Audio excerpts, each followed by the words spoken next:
Apologies, everyone, for that little unplanned vacation.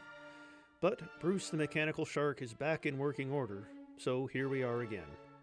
This is Doc Ito, coming to you with episode 19 of the Civ Battle Royale X Season 3, Blood in the Water. Some civs seem destined to fight in bitter rivalries with their neighbors for centuries. Others seem destined to conquer those unfortunate enough to start near them. Others still have the unique distinction of being able to declare war on a neighbor far away from them and still make it worth watching. Let's see who's who. Hello, world. I'm Captain Bohemian, your resident Ireland apologist and narrator for today.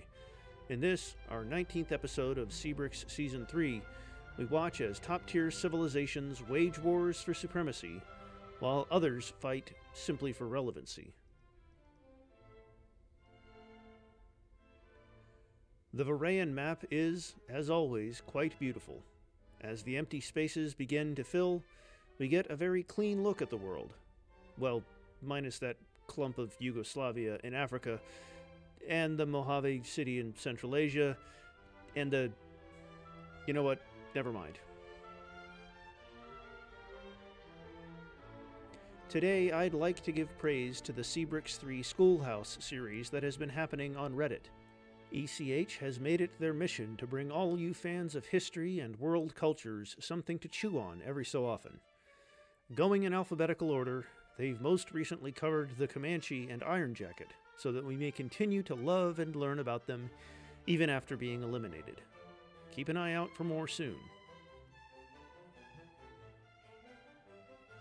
A huge shout out goes to our wonderful supporters. You make this game possible, and everyone involved in this wild project is grateful for it. Ah, North Korea. #1 greatest power in the cylinder.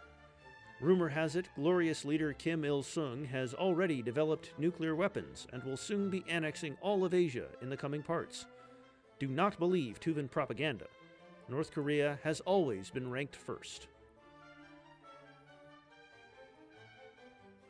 We begin this part with a return to the Zulu-Botswana War, which is progressing just about as rapidly as a turtle headed uphill. Don't be fooled by the fact that Saroe is at half health. I don't foresee a capture anytime soon. I spy 2 settlers creeping around in Angolan lands. There's not much prime real estate left in this corner of the world, but I'm sure they'll be put to good use soon. In Oceania, we see a much hotter naval war between Maori and Wiradjuri. Windradine is on the offensive, having recently evicted Maori from Australia and seeking to continue the fight on Patatau's home turf. The Wiradjuri Navy just north looks like it could quickly sweep up a few cities, but that Incan Navy just across the horizon looks a little too intimidating for them to leave their posts just yet. The Ming, no longer deserving of being called great, are still reeling following the loss of Nanjing last part. Even after wrestling a peace deal out of thin air, Yongle knows his troubles are far from over. On the other side of Ming is the Mori, who have carpeted up quite nicely, all things considered. If they ever want to break out of Japan and make a power play for the mainland, the Ming would be a decent avenue. To the south, Olive Yang sighs a similar sigh of relief after managing to secure a peace deal of her own with Suharto. It'll give her an opportunity to hopefully rebuild a navy and potentially focus on finally erasing Cambodia from the map. Thanks to the inconveniently placed borders and ships of the Normans, the Tetuan capital is blocked off from receiving any reinforcements from the Mediterranean Sea. Mali seems like it's finally got a real chance at taking this capital and ending this North African rivalry once and for all. Across the cylinder, there exists an idiom, to ship poppies to Kokang. The phrase describes a gesture that would be utterly pointless to attempt. However, One merchant on the island of Waitomo took this expression to heart when his business rivals told him to do so as a joke. This merchant was no fool, though. He recognized that the Antarctic colonies of Manton Par and Tarshan lacked the ability to grow their own poppies, and thus realized that there was profit to be made. In real life, Timothy Dexter was an American businessman who would go down in history for performing similar business endeavors that seemed foolish at first glance, but held great potential, as well as generally being incredibly eccentric. Inside Jaxartes, Adolf Friedrich Erdmann von Menzel perfects his painting style and technique to depict life in Massagete as realistically as possible. His new painting, Falcon Attacking a Pigeon, is actually a metaphor for the Permian siege on his home, as the power disparity between the two empires paints a gloomy picture of its own.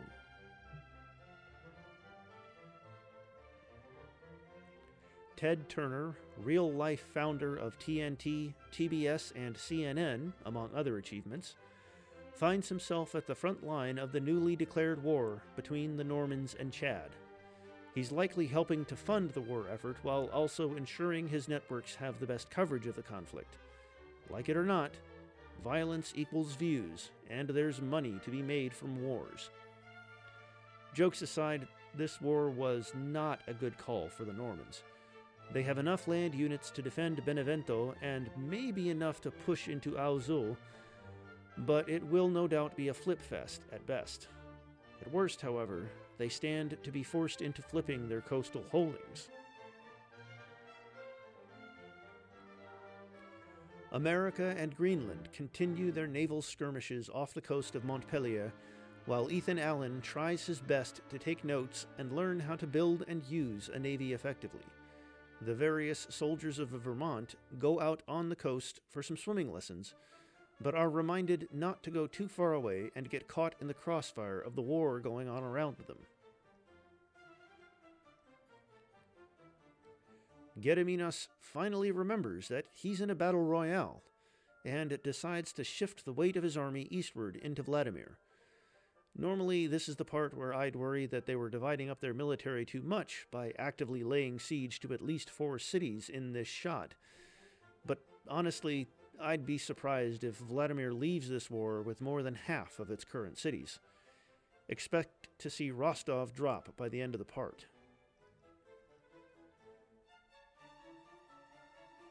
The Gok Turks snag Zawadi as they clear the Bering Strait of every duck they can find. Both of the remaining Kwak cities have taken damage and are liable to fall soon. Tsaxis shouldn't be much of a problem, but Kalugwis might take a bit more work to finish the job. Considering Kwak's Hamatsa dancers outnumber any actual land force by 11-3 here, it's safe to say that there won't be any flipping going on here.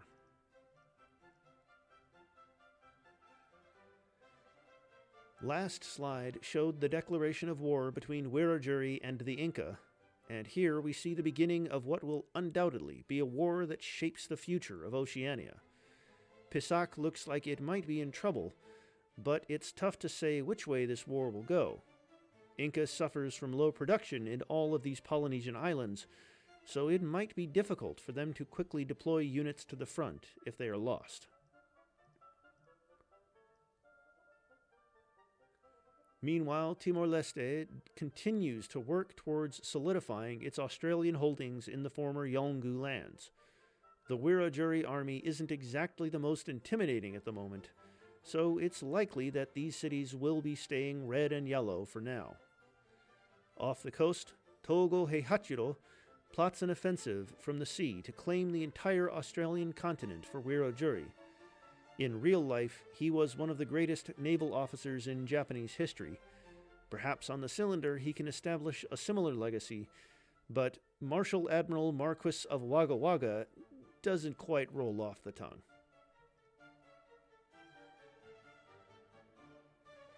Ireland's got better ships now, so that means they'll be back on even footing with Castile and taking Oviedo for themselves again in no time.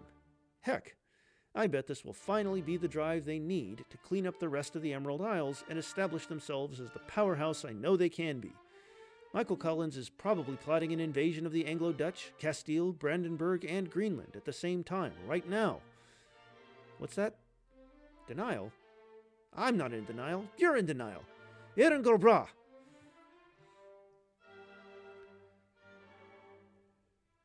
I don't know about you, but I don't think having multiple cities surrounded by enemy units without any hope of reinforcement is a good look.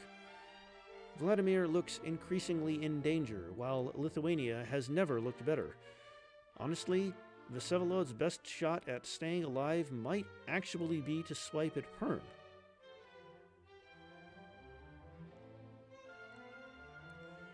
Here we see the naval strength of the Mojave patrolling the western coast, juxtaposed by the Hawaiian outpost of Guiyang, looking incredibly vulnerable. Come on, Iritaba. If you won't take the fight to Arapaho, at least get to work on tying up that loose end.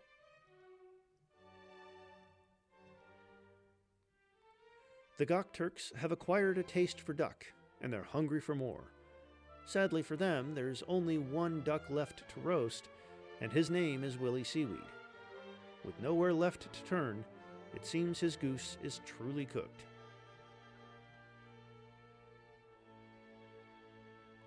A smattering of settlers search for new lands to claim, but what little there is to go around is quickly being snatched up. Bandar Lampung, the newest Indonesian colony, is barely habitable as it stands, but at least it's far away from any potential conflict. Even should war with Bengal break out, it would most likely not change hands, nor would Goragat and Sylhet.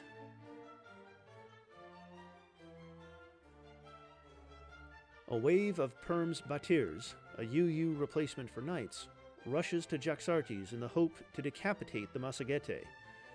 To the east, former CBR contender Ranjit Singh leads the incoming defensive force. Unfortunately for him, this isn't the same Perm he once knew.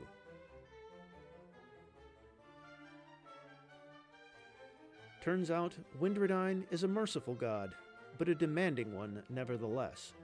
He swipes Te Toanganui in the Maori peace deal, a city which saw no conflict nearby whatsoever, and is now burning it to the ground. That's got a sting for the Maori. It's also a sign that the Wiradjuri are dealing with some unhappiness problems, which won't bode well if they intend to take and hold on to any of the cities that Timor-Leste and the Inca currently own in his neighborhood.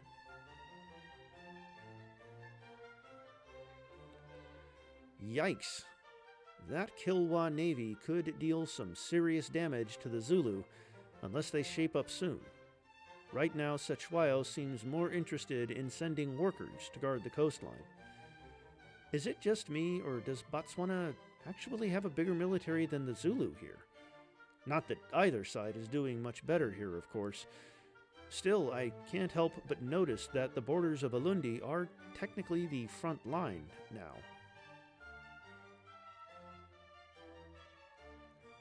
Francisco Morazon, tired of being treated like Central America isn't capable of being a regional power, it isn't, decides to declare war on the only foe within reach that wouldn't immediately flatten them, the Seminole. For Mechanope, this is both the most exciting and most scary thing to happen in recent memory.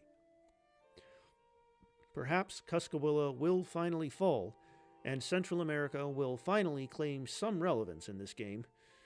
Maybe the Seminole will break free from its Florida prison and prove its own relevance again.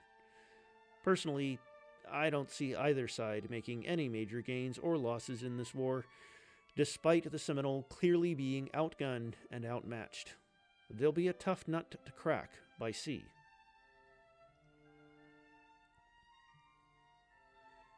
Bumin Kagan means business. He smells blood, and it smells like duck. Won't be long until he's got that roast he's been craving. Willy Seaweed is out of places to fly to. Even his last general has given up hope. All that's left to do in this situation is dance the blues away with the rest of the Hamatsa dancers. The Wiradjuri-Incan War continues, and it's clear that the former is on the defensive here. Maingu Ganai and Maingu Maragu have both already taken damage, but Tupac seems to be going for the time-dishonored strategy of attacking multiple cities at the same time. We'll have to wait and see if any cities change hands in this region.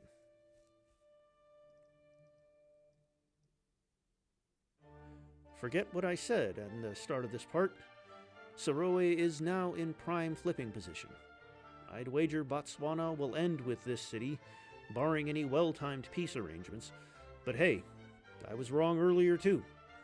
That backdoor fleet will help the Zulu hold on for a bit, but it's not going to be enough to hold on forever.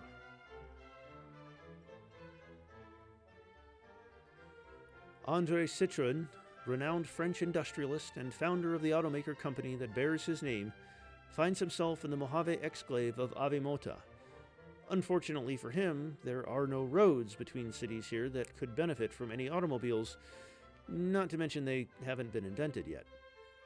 He's heard that there's a settler nearby scouting out land to settle another Mojave city, but they haven't found enough land that hasn't already been taken.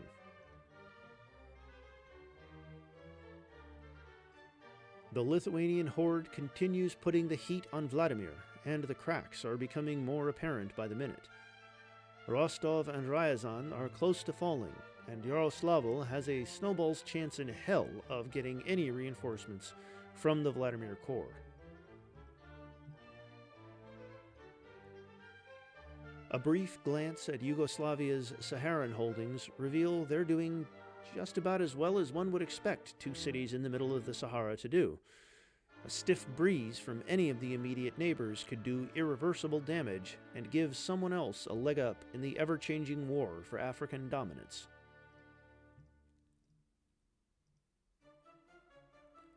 With one final, resounding quack, Willie Seaweed exits the game in 53rd place.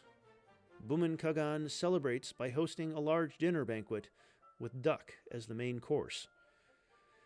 The Kwakwakawaku were nothing short of hilarious, as far as civs go. Despite finishing early, I don't doubt for a moment that their legacy will continue in the minds of us all. The constant copying and pasting of their cool and lengthy name, the funny dancers appearing all over the cylinder, and the overabundance of duck jokes will continue to live on in our hearts. F.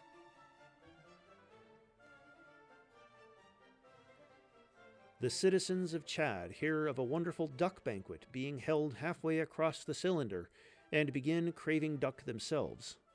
Idris Deby decides to go out on a hunt for ducks to bring back home, blissfully unaware that the Gokturks have already eaten them all. Despite this, the people of Chad continue to flex in the general direction of other African civs, hoping they'll be too intimidated by their large muscles to compete with them. For as long as Egypt still stands, they're not convincing anyone. Jakob Fugger, of the illustrious Fugger family of merchants, looks from his home in Bau into the thick trees, knowing that the Kayapo lands exist on the other side. He recalls that Bau used to be a Kayapo city, and notes that the population level still hasn't fully recovered to what it was under the rule of Raoni.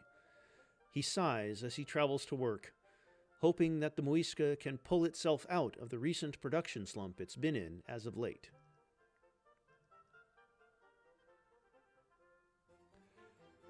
Timor-Leste completes the Red Fort in the city of Ainaro, providing it and all cities in the empire with some nice defensive bonuses. This is a crucial wonder to grab in a battle royale, as it helps when playing defensively and can buy you a turn in a flip fest to hold ground easier. Hopefully, this will be especially useful in Timor's Australian holdings.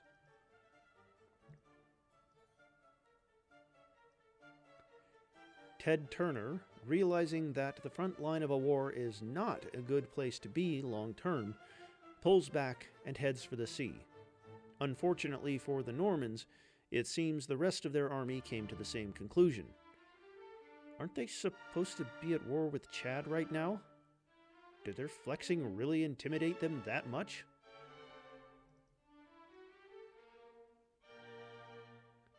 According to all known laws of civilization, a boat should not be able to fly.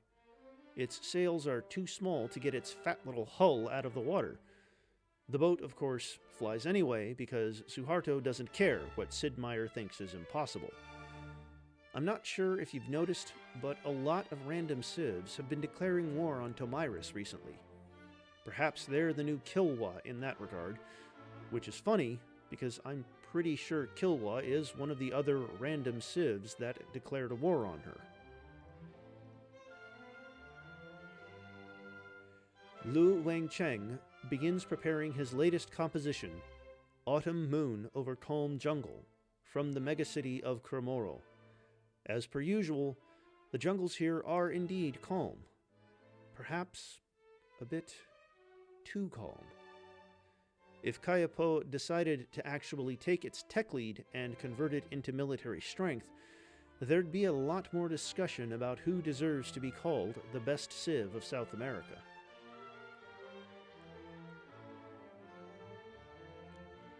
From outside the Turkish citadel sitting uncomfortably close to the city of Melfi, a rather buff general flexes his calf muscles in front of Norman and Yugoslav soldiers.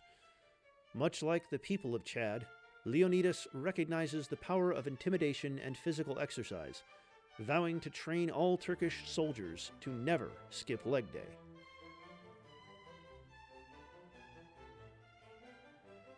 Francis Poulenc finishes composing the music for a ballet featuring an exiled Hamatsa dancer living near Hokusave. Unfortunately, the webbed feet make any sort of complex dance very difficult to perform. Still, Poulenc is determined to bring his artistic vision to life. See? See? I told you all that this would happen. Ireland's sweep! Ireland has captured Oviedo from Castile once again, but it is far from safe. There's still a flip or two in the future of this city, sadly. What remains to be seen is if Castile or Ireland will continue pushing any further than this.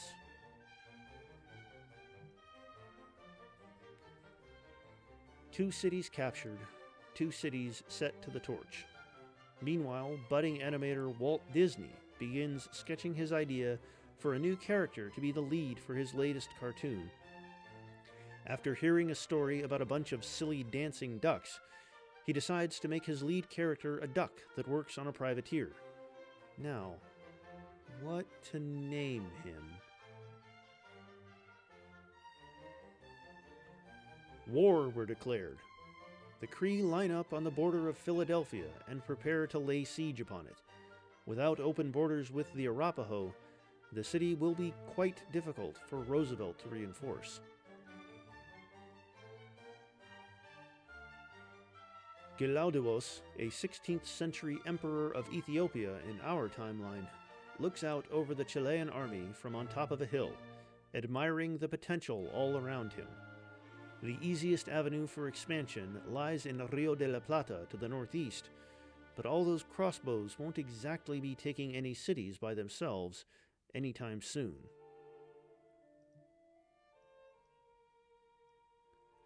The Permian army takes a quick detour to Royale on their way to the Massagetэ capital, and it looks like this will remain safely in their hands for now. Their opposition is quickly thinning around Jaxartes and Oxus, but so too are the standing army in the Permian homelands thinning quickly. A stab in the back could prove fatal.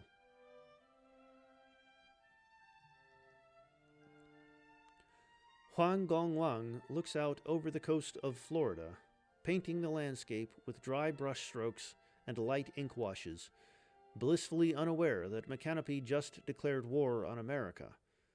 While America is currently distracted with a different war with a larger neighbor, and this would be an opportunity for most other civs to snipe a city or two, the Seminole are also fighting a losing battle on two fronts now. But hey, at least they made peace with the Mojave.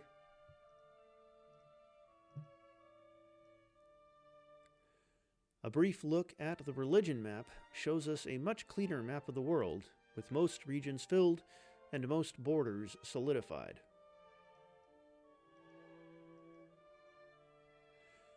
As expected, Oviedo flips back to Castile, and Ireland is back on the back foot. It may still flip back and forth, but until Ireland gears up a bit more, it's likely to stay orange instead of green for the time being.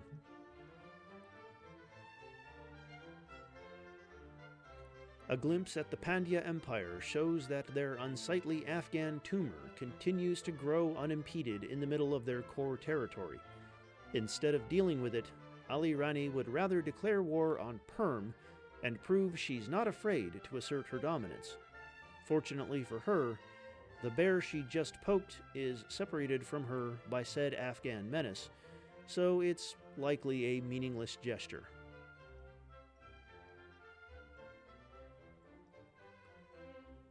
Looks like trouble is brewing in Central America as the Muisca and the Inca declare a joint war. This is bad news for old Frankie Morazon. Picking on little old Seminole wasn't a very good look, I suppose.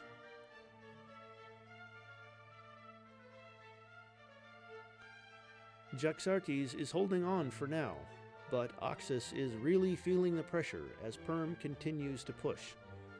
It seems that Arl flipped, but it was a Pyrrhic victory at best, considering how quickly it all happened. Lavrenti Beria, Marshal of the Soviet Union in another world, begins hunting down possible spies and Permian sympathizers in Jaxartes with the help of a secret police force under his command. He will not tolerate anything less than the best, but he'll deal with what he's got instead.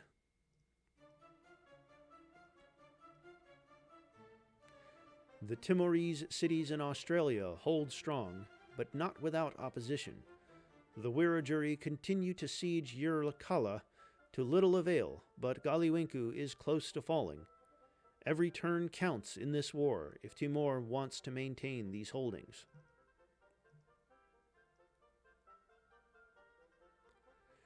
The front line between Lithuania and Vladimir seems to have straightened out a bit, right outside of Vladimir's capital. The Lithuanian army seems to be split across the borderline again, aiming for 3 cities at once instead of focusing on one at a time.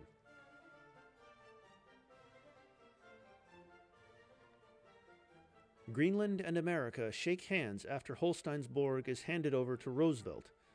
Frustrated he wasn't able to do more with this war, he sets the city ablaze.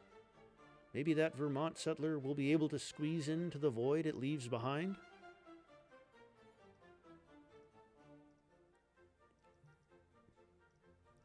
Michael Collins, having missed the memo about America and Greenland making peace, decides to declare war on both of them at the same time. In any case, this is a great opportunity for him to clean up the Emerald Isles a bit. The wall of Brandenburg cities actually provides a nice defensive buffer for Ireland to deal with the isolated cities of Baltimore and Christianshavn without too much interference from the west. However, they might want to make peace with Castile now before they bite off more than they can chew. For as large as the Han Empire is, they're looking pretty skinny in the middle. I was expecting a bit more of a standing army for a regional power. The wars with Perm and Wiradjuri they just declared don't really mean anything right now, but it makes Wu sound even more cool and important.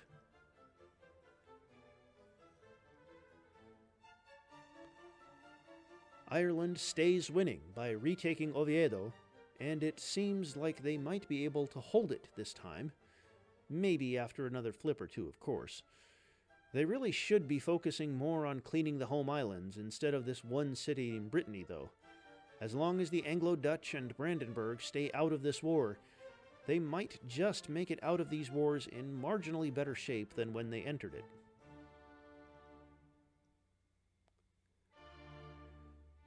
Thank goodness each civ has their own little icon, because I almost thought Tarshan and Tarshwehtan were Chilean by their colors. These two Kokang cities are a long way from home, and not in the best of positions. But hey, cities are cities. Gotta take them where you can. Speaking of, it looks like there's a race between the Inca and the Mojave for that small patch of land off to the west.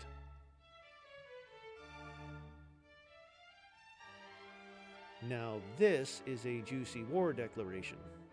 Lithuania has decided to keep pushing east beyond Vladimir and right into Perm. The border they share is barren for now, but in time I could very easily see these cities changing hands a few times. The rough terrain may slow things down, but I'd wager those mountains will be the dividing line between these two empires if this war goes on for long.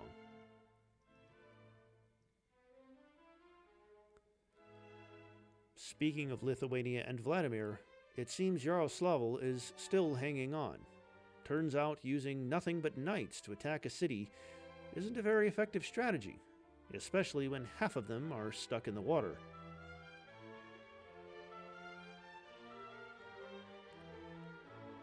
In the continuing trend of leaders declaring wars against major powers that are just out of reach, Pandya initiates a war with Wiradjuri. If only they could declare war on a closer neighbor, like the paper tiger Bengal to the northeast.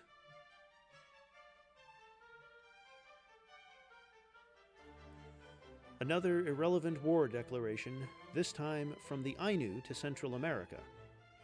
I know it's not like they're close enough or big enough to pose a threat, but I almost feel bad for Morazon. He's got enough fronts to deal with right now. More interestingly, we can see America putting the squeeze on the last holdout of the Seminole. If they squeeze hard enough, maybe they'll get orange juice?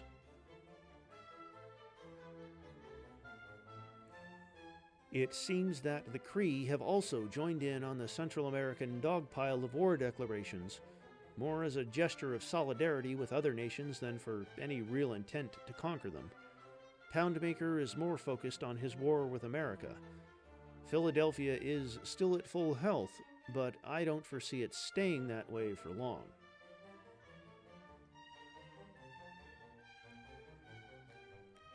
The Inca strike twice at Wiradjuri, setting two island cities ablaze on their warpath. This is not a good look for any Australian civ, or any civ at all. It reminds me a bit of what Kulin did to Mapuche last Mark, except in reverse. A few Batirs venture into enemy territory and find it surprisingly barren. Despite this being a war between two of the largest powers on the cylinder, there's very little to say about it right now.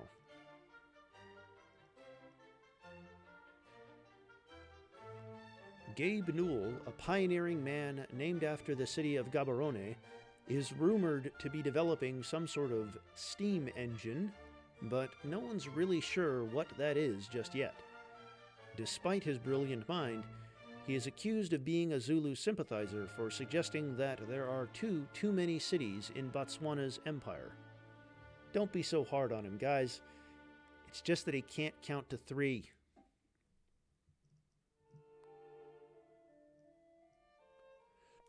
A brief spotlight is placed here on a Norman Equites unit, their UU Knight replacement, which gains combat strength on foreign continents and starts with extra XP for every horse in the Empire. This one, unfortunately, is about to find out the hard way that crossing the mountains to reach Amtiman is not a viable option. Meanwhile, Mali continues to whittle down Tetuan with the help of its unique knight replacement, the Tontigi, which can attack indirectly with range and lacks the normal city attack penalty that comes with knights. Due to a bit of rough scheduling, I'm afraid I'm going to have to tag out and hand over the rest of this part to Lunar Needle. Thank you for joining me today in this tumultuous part. I can't wait to see how it ends.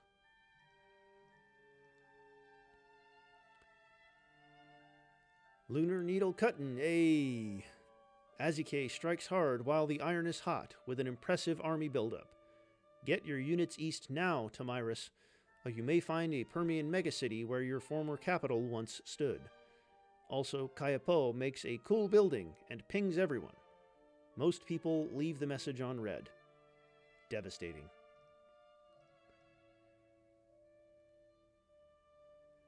Other than our trusted Babylonian investigator, showcasing a rather beautiful close screenshot of Komoro, the Kayapo capital. Reminder, it is always morally correct to ping everyone in a server if you got a nice crib.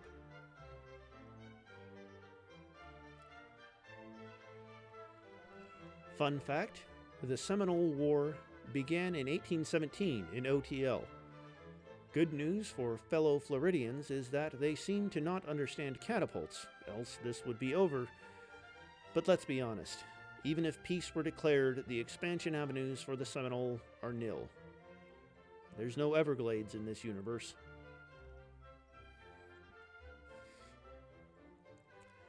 Splitting off from the crew, two soldiers stand on the edge between three nations and draw a T. Perhaps living life as a sellsword has its perks, but as the knights close in on the encampment, a chill goes down their spine. They were set up to fall, and unless they act now, it'll be too late. Unless... Hey, how's Kokang this time of year?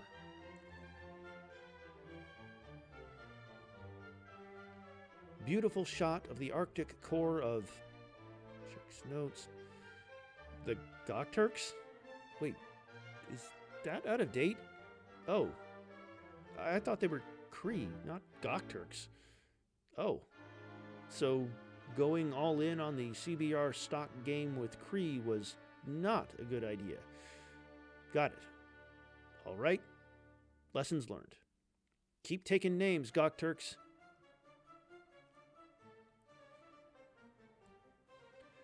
The Wiradjuri have genuine QTs, and it hurts to admit this, but this defense is weak as heck.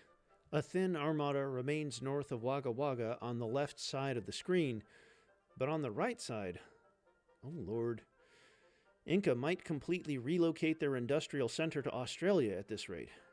Oh lord.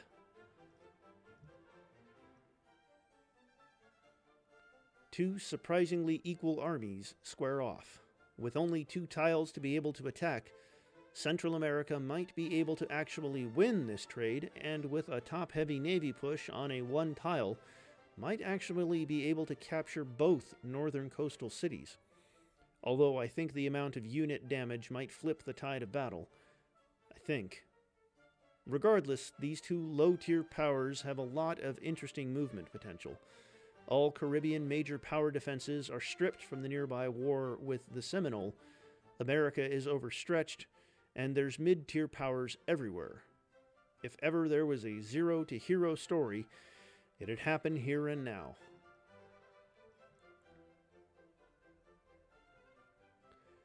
With global warming and OTL, that's our timeline, I've been wondering about the split of the gigantic landmass once the time comes. Silly us, relying on human diplomacy. In reality, it's all owned by Kokang and Inca. Much easier to understand.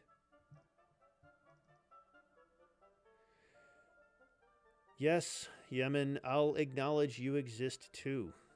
Jeez, such a hog.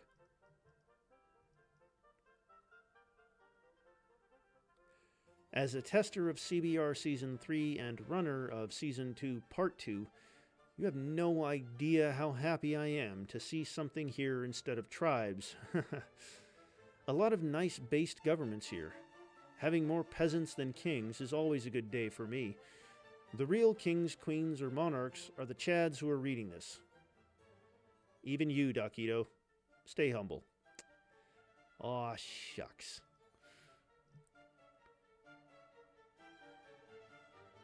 I admit, that's a new government. Going full United Kingdom move, I see. Might as well, considering how ageless all the leaders in the cylinder tend to be.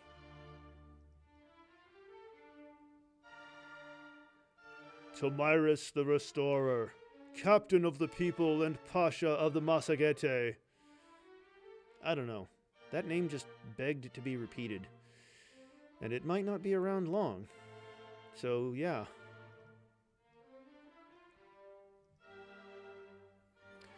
Ethan Allen needs to hire better marketers. The Good is such a 1600s name. I scoff at you, peaceful sir.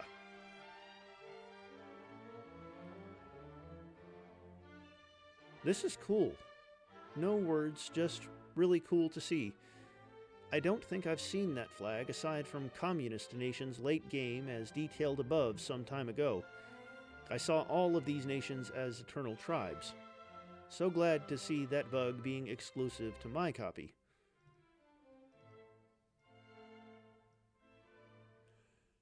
Troops attempt to assault the Icelandic city, moving units in, but until the naval power is sundered or heavy siege units move in, I doubt this will ever change.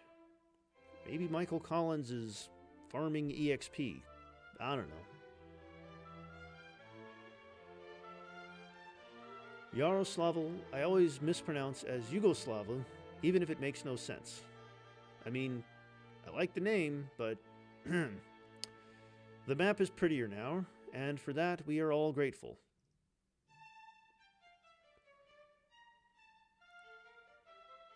The benefit of being an episode or two late is seeing this, and damn, who called the Inquisition?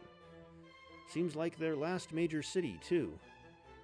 This city is as good as Mali, unless the bungle to end all bungles occurs, which, well, I'll see it when I see it.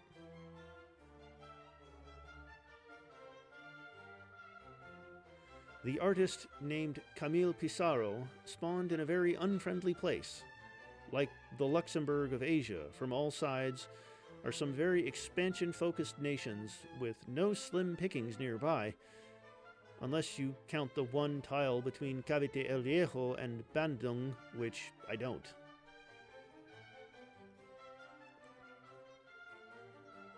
The Mojave have built Porcelain Tower, a favorite of mine from the single-player days. A free scientist and more science from being peaceful with research agreements. No human player would ever sign off on this, and trading with AI is banned in multiplayer, so this item was left open in most games I played.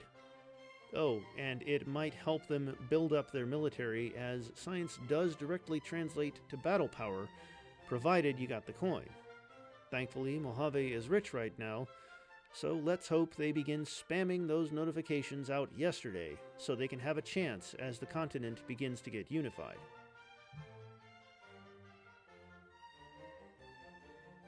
Jaxartes gets captured by the Permians. Asir, their new capital, looking pretty pathetic, and the remaining defending army gathers around Eris. I'm sorry, Tamiris. This just ain't your game.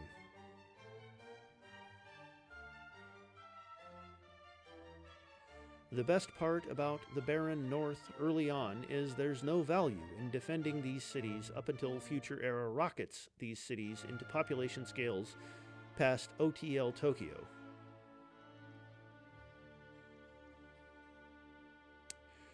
Okay, I admit, I wasn't expecting this to be so one-sided. It's not a matter of when, it's a matter of by whom. Also, the crossbow wall is absolutely devastating. There's not going to be an army or a nation left soon. Prepare your Fs, lads.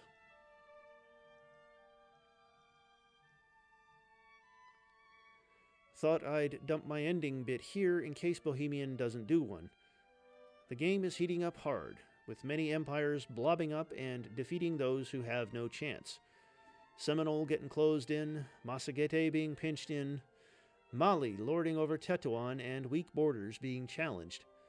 I think we're at the point where the game's final few are being ascended to potential game conclusion. I've been loving the camera work from Lax in my stead, and I'm proud of you all for sticking around. Take care, lads, for the cylinder turns weekly. See you next time. Ciao, Lunar. And this is your host, Doc Ito, inviting you to join me for one last Hamatsu dance to remember Ol' Willie Seaweed.